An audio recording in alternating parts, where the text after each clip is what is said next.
Okay, you are not seeing things right now. Yes, this is an AGT LRT23, and yes, this is custom-made counterweights. It's been made for this machine.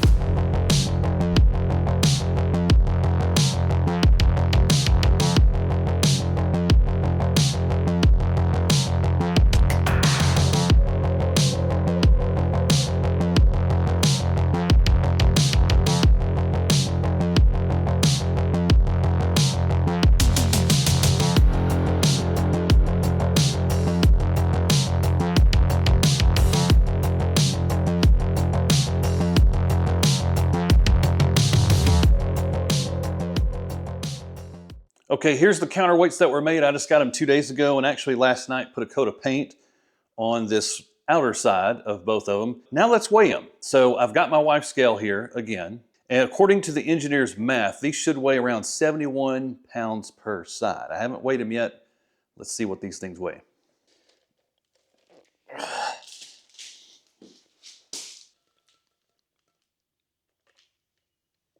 Okay. Now I'm going to let it zero out, calibrate. There we go. Look at that. You got to be kidding me. Look at that. It's 71 exactly. And I'm not touching it. It's standing up on its own. That is crazy. 71 pounds. I'm going to give you the quick backstory on this, just in case you're someone that doesn't keep up with the channel. I literally started with this piece of poster board.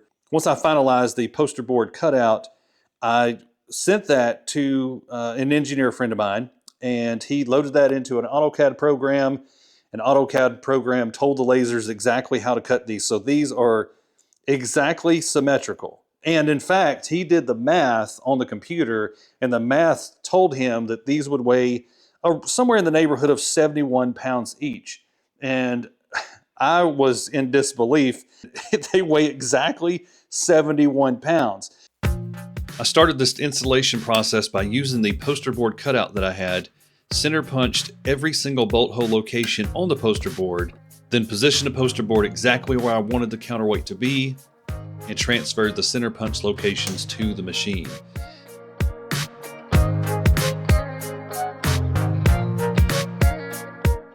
Then I step drilled until we ended up with a final diameter of 9/16 of an inch. That 9/16 of an inch will accept our 1/2 inch diameter bolts. Let me know in the comments. I didn't have any cutting oil, but I clean a lot of guns, so I'm assuming that's made for high heat. On the other side, what I did was I was using a 1/4 inch bit and then going to the big boy, the 9/16, but I am now stepping it up 3 times before I get to that. So hopefully 9/16 is enough tolerance. Now this bit is actually starting to smoke a little bit. Look at that. All right. And we're through that one. So that point, I have to move these hydraulic lines over a little bit in order to get to these two. Tighten this one down temporarily. Right there. Now we should be able to access these last two, then the drilling will be done. If you're wondering why I'm wearing the one glove, the Michael Jackson glove, I'm actually, that drill right there is wearing a blister in my hand.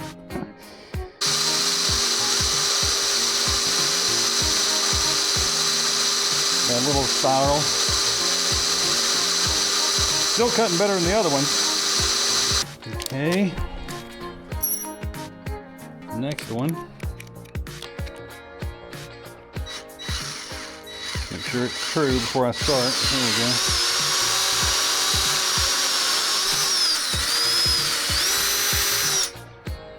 Okay.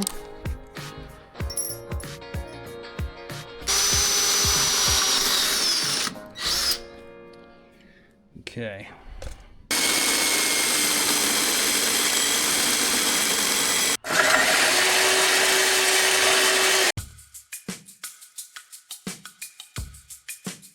Now what I'm going to do is use 91% isopropyl alcohol to remove the oils from the cut holes.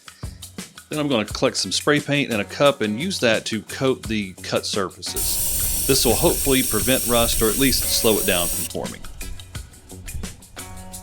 Should be enough. A little coat of paint. Tap it out.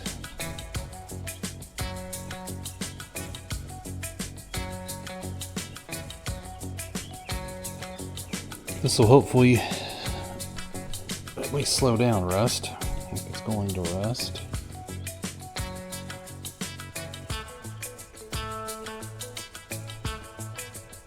You know, some people don't like these lines being on the outside. I mean, I actually kind of like it. It's super easy to maintain.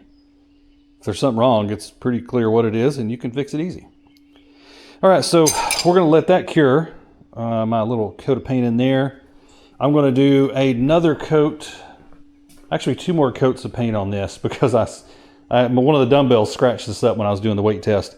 Flip it over, do the back, and then we'll be ready to put it on. Okay, I thought I was going to put another coat or 2 of paint on the counterweights before I put them on, but on second thought, I need to dry fit them, because if more than 2 holes are greater than a 1/16 off, we've got problems. So if 1 hole is a 1/16 off, that's okay. 2's a problem. Now, I center punched this one right here, but I'm not going to use that one. I've got 4 other points to use on this right side, and the reason why I didn't go with that one is it was just too close to this throttle right here. On this side, however, I was able to get all 5 points in there. And just my personal opinion, I think as long as we use at least 3, we should be good to go. And that should be cured at this point. All right, now here's the hardware we're going to use. These are grade 5 bolts. I've actually got 2 different size options. Both are 1/2 inch thick grade 5 bolts, but this is a 2-inch variety right here, and this one is 1.5 inches. I want to use the shortest one I possibly can, but I wasn't really sure on how many remaining threads there would be once it gets through, you know, that counterweight and then the sidewall of the little mini skid. So washers, lock washers, and then the nuts that go with it. So I'm going to put you on a tripod. Actually, grab that tripod now. Okay, I just realized I don't have enough washers. Oh, that's solid. This might be a 2-person thing. Okay.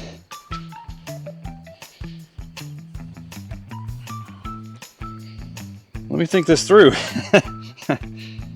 Oh, wait a minute.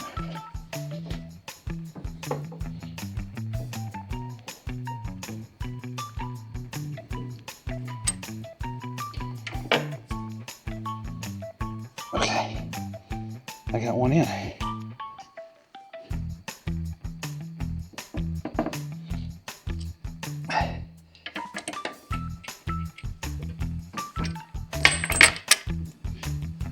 All right, I got 2. Here's what I'm gonna do. I'm just gonna run a nut just where it won't fall out. That's all I'm doing. I want to see if those other holes line up. Oh, it looks like they do. It looks like they do.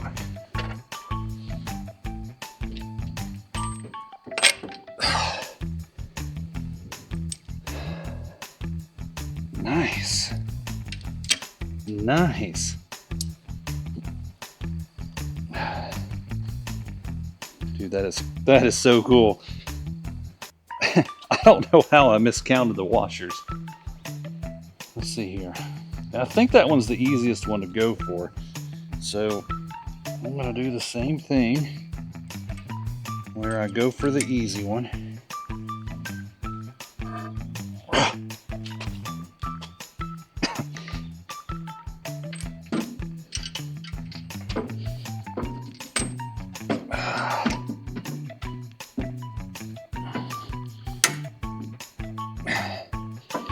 That grade 5 bolt, baby. Okay. Let's thread that nut on there. Oh, look at that. Just like that. like it was made for it. And these, I gotta pull it out. Up a smidge.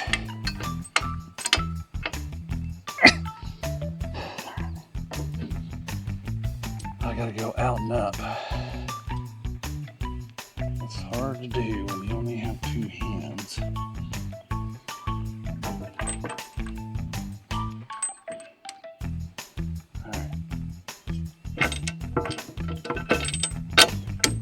Boom. Boom.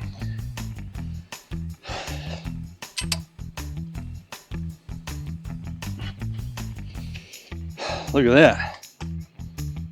All right, check it out. Doesn't interfere with any of the hydraulic lines or the tie down point. Tie down point is still open. Hydraulic lines are still unimpeded. Battery cutoff still accessible. It's just the way I dreamt, and it doesn't get in your way when you're at the operator station. Elbows don't touch it or anything like that. This is kind of where it's meeting up with the top of the operator station right here. It's actually just slightly below that. Now, another cool thing about these that was thought into the design, the majority of the weight is at the rearmost point. This 3/4 inch, this doubled part right here, it can't go any further back. Or at least with this design, it can't go any further back. I wish it was a little lower, but I didn't want to interrupt this tie down point. I mean, I use that all the time. But you can kind of see how it curves in and just kind of occupies as much real estate as it can of the existing machine while keeping the majority of the weight back here. So, okay, just an update here. Got another coat of paint on the counterweights. I scuffed them actually whenever we were doing this test with the concrete. So now I'm working on installing this light kit. This kit right here comes with a wire bundle. I've already got it preloaded, and that's what I'm going to show you is kind of how I've prepped this thing. Now, as you can see, just getting you up to speed, if you missed that part, I've got all the holes drilled and I've painted the inside of those just so they're coated and it'll prevent just a little bit of rust. This is the switch that came with the light kit, just a single on-off light switch, and I think it'll glow whenever it's turned on. This actually required, I was hoping to install it right here because I'm never going to use that. But it does not fit in that hole, so I had to create another one. And what I did was I just kind of made it go in line. You know, there's the yellow, green, and then I'll have the red switch. I mean, it kind of corresponds. That's the light switch right there. So that'll be my reverse light switch if I want those activated. I've also coated the inside of this hole. Now, as you can see, once I bore this hole out, there's a little locking notch that I had to file in. So that's where I'm going to put mine. And I've got this wire preloaded. Here's the left side. I got it preloaded on the left. And now this is just dry fit, guys, so this is not the finished product. But then I've got this right one preloaded. This right here is what's going to go to that switch right up here. Now, as far as how it connects to the battery and the relay, what I did was I found this, hopefully I can get the camera in there. So again, this is dry fit, it's not tight yet, but these holes already existed right here on the side. And so what I've got is just a little bolt right here. I'll put some Loctite on that and fasten that there, but it's close enough to the battery to where those leads, because it's a direct connect to the battery before it gets to that relay. Okay, folks, it's taken a few days, but we are finally ready to permanently install these counterweights. Now, we've dry fit them. The holes fit perfectly, thank goodness, because if the holes weren't aligned, it was going to be quite the delay. We also have the wiring preloaded where it needs to go, so all that's been planned out. If I didn't mention it already, I'm using 2-inch, 1/2-inch thick grade 5 bolts. I did go and get more washers because I did not get enough, but we're ready now. So what I'm going to do is I'm going to preload one bolt in the top corner, the easiest one to get to. That's how I found to be the better way to get these in. So let's get started. I'm going to start off with this right side and this bolt right here. I am glad that these don't weigh more than 71 pounds per side. Highly recommend 2 people, by the way. Oh, there we go. That's better. That's better. Okay. Now, once I get that one in, I'm going to go ahead and put on a, where's that? Washer, lock washer. Run a nut down, but I'm not going to tighten it though. I just need to make sure, there we go. So it's connected. Now I can work a little bit more free. Backing up a little bit, there we go. There's that one. And one more.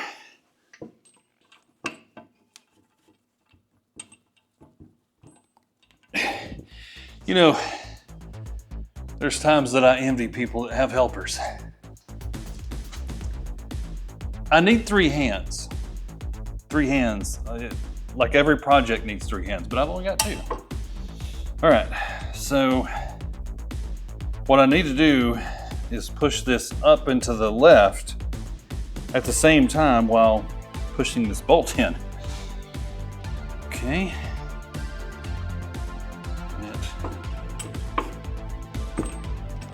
All right.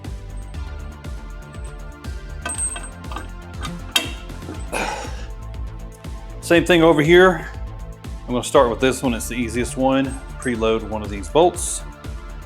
Here we come. I don't have a better handle. I was wrong. Let me try it like this. Yeah, that may be better. I think that's better. Slip that in there. There we go. Okay. Boom. Let that rest. So with this pivot point in place, this lower end comes and kind of rests right there. It wants to swing like this.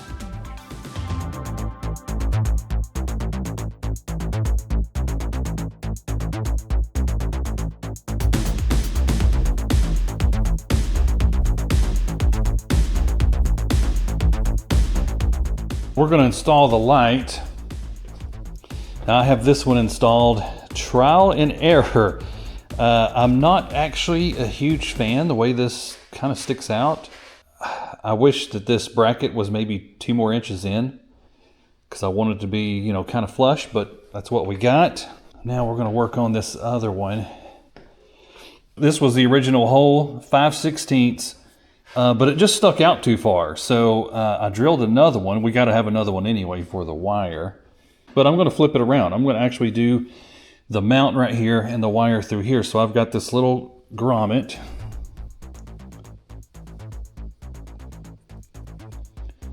Almost all the way through, and there we go. Now it's such a tight fit actually that next to alcohol, this is my favorite stuff. Do a little dab at the end right there. And that's going to help me get it through. And the good thing about Dawn is it's not going to break down that shield right there.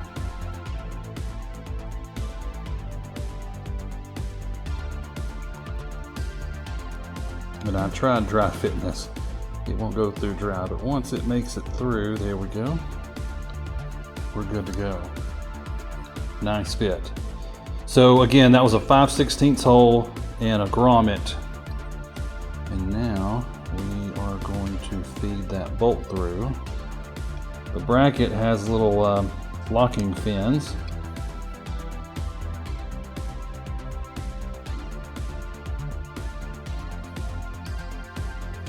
I'm holding 3 things in those fingers. All right, washer, lock washer, and then the nut.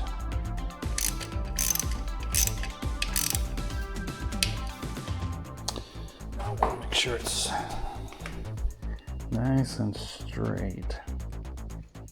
It's got to look good. And that is just as close as I can get it to this. Again, if I had it to do over again, I think what I would do is I would have this bracket just forward about 2 inches. It would pull that back, but they're on, and these stick out a little bit more than I thought, but it's okay. You know, point is, they're going to shine behind you and they're going to be shining down. They're not going to be in anybody else's eyes. This Nylite light kit came with 4 male blade type connectors, and what you see me doing now is crimping those connections. Once I get everything crimped, connected, at that point we can do a function test of the lights to make sure that everything is working as it should before we get everything wrapped, zip tied, and tucked away in there nice and neat. There we go. 1,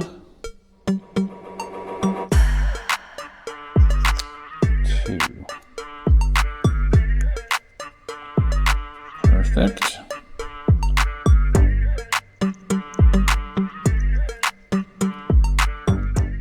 Perfect. Ooh, that one felt good. I felt a nice snap. Okay. Red first. White. And then the black one. Okay, everything is dry fit. All the connections are connected. And the very last thing I do is actually connect it to the battery.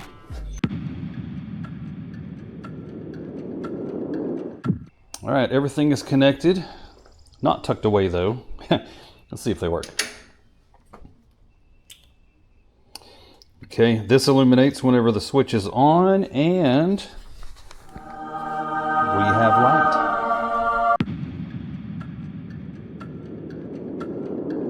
Okay, so the way I have this wired right now, it doesn't matter if the battery disconnect is on or off, or the switch is on or off. If I flip this switch right here, the rear lights are going to come on, which I was okay with for about an hour. But then I got to thinking, there's sometimes external components can cause a drain on the battery. So I've got my relay about 3 feet forward of this. I'm going to run this black wire up there close to the relay, and we're going to connect the negative lead to this battery cutoff, and that's going to eliminate that potential problem. And actually, I believe that is why that even exists. It's probably to keep that from happening. Now, let's get this wire ran.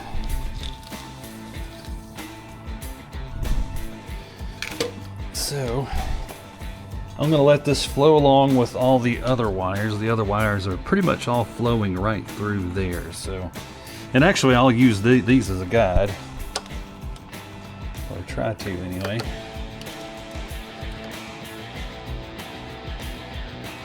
This is going to the relay, and I had it connected on this negative post.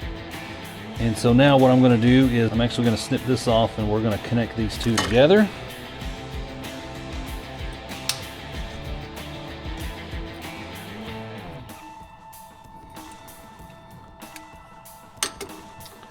Check our connections. All right, we're good.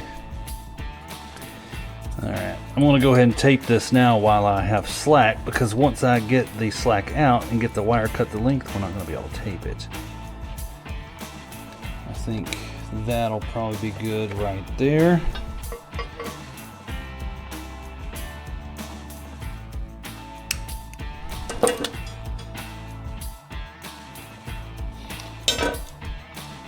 Get a loop on here, and I have some that will fit.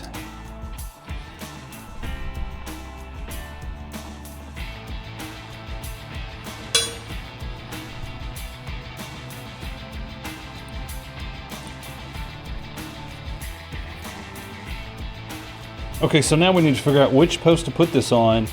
And there's one of these that's directly connected to the battery, and the other one is what, the switch completes the connection, and that's the one we need to go after. So what I'm going to do is I'm going to flip our lights on. Okay, so this top post is the one that is directly connected to the battery, because whenever I touch it, the lights come on. I touched it, and the other one does not. Now, if I flip the switch on, that's the one we want, that bottom one.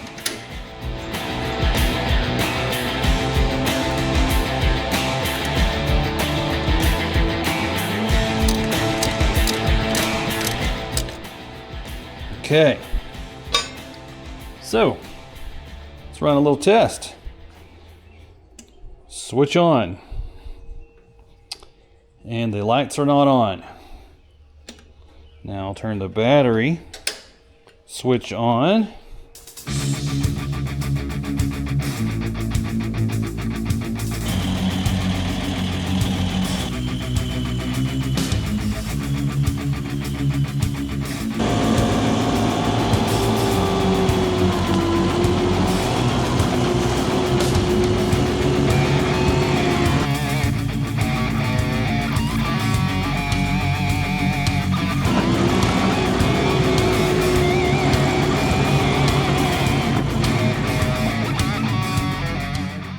I can't think of a better way to function test these new lights than to drive this machine through a small wooded area.